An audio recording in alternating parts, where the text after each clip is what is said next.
what is your beauty philosophy, or like, how do you feel connected to beauty in general? I think, as a woman in this world, you get thrown into beauty. Yep. I don't think you're innately aware of it from birth. Yep. I think it's something that's sort of foisted upon you. And then you start wearing, whether that coat is way too big for you, doesn't fit, you just adopt it as, well, this is what it is. I got to wear it because, you want to be beautiful. You want to be considered deserving, right? Of attention or looks or goodness or opportunities.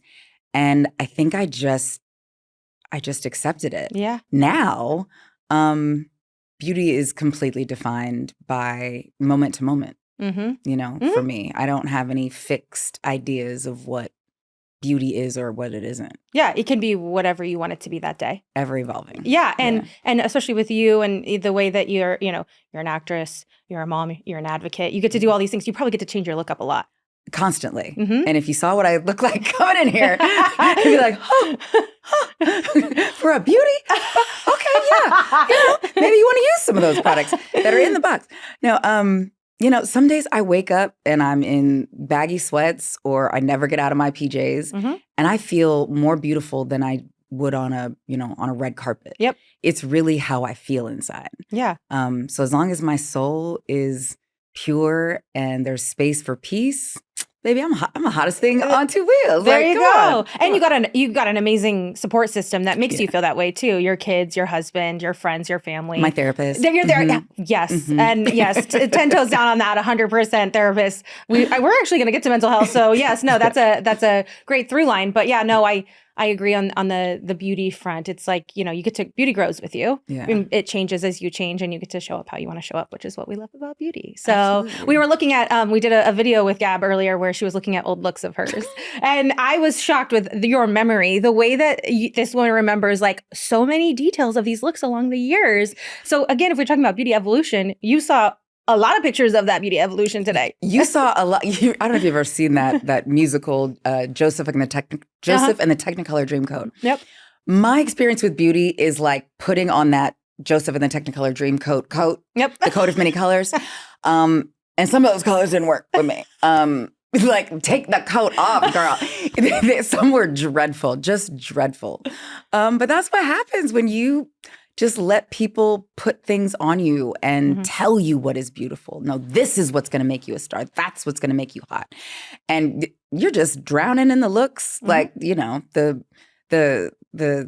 the clothing and the product should never be leading. It should always be you. It's who you are. It should always be you. And, at 52, I'm learning it. Don't wait till you're 52. I was going to say, I feel like I would like to see a birth certificate. I don't believe you. There is absolutely no way. You're aging. Aging is beautiful. And I love aging. And I feel like you're exuding confidence and you know who you are, which is really amazing. I'm almost 40 and I'm like really excited to turn 40 because I'm like, I think I know more about who I am now than I ever have in my entire life. And so, with that comes more confidence and self-love, which I love. You deliver that message on your social and in life and everything I see you. So it's really, really great to see people embracing aging. Yes. Which I think you've done really well. Yes. Well, I mean, my hips, they keep me honest. My face is the last to go, but my hips are like, girl, woof.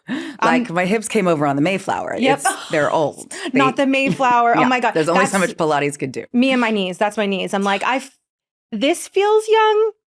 The knees are not feeling so young, the lungs are feeling not so young when I'm running, when I'm doing all the things. So, but with aging too, I think it's been a topic that you've talked about, like aging in Hollywood. Yeah. And Hollywood has favored youth for a really long time. Yeah. How have you navigated that, like in your career as you've embraced it and you've found yourself? How have you navigated aging and kind of combating Hollywood? Well, it kind of happened to me because I looked young when I started. Yep.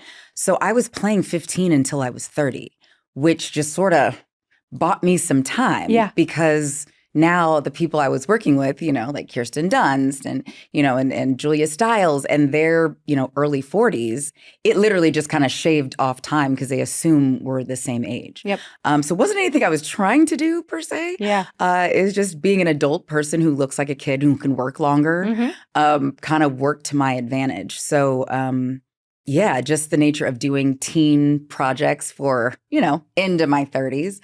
It's a bit more forgiving for sure. Are there any like beauty rituals that you've had since you were younger? Like anything that you're like, I still do this, or any rituals that have stuck with you along the way? Oh gosh. Well, a lot of things that I used for a long time, turns out they're toxic. So I had to stop doing that. Okay. They fell off. Yeah. But in my early 30s, I was going through a divorce and a bunch of other awful things. And I was working with this trainer slash life coach.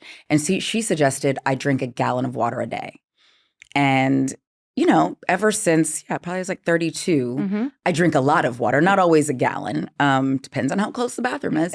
Yes. But I do drink a lot, like an obscene amount of water a day. And that has been the cheapest, most idiot-proof, life hack, beauty hack I've ever been taught. Are you hitting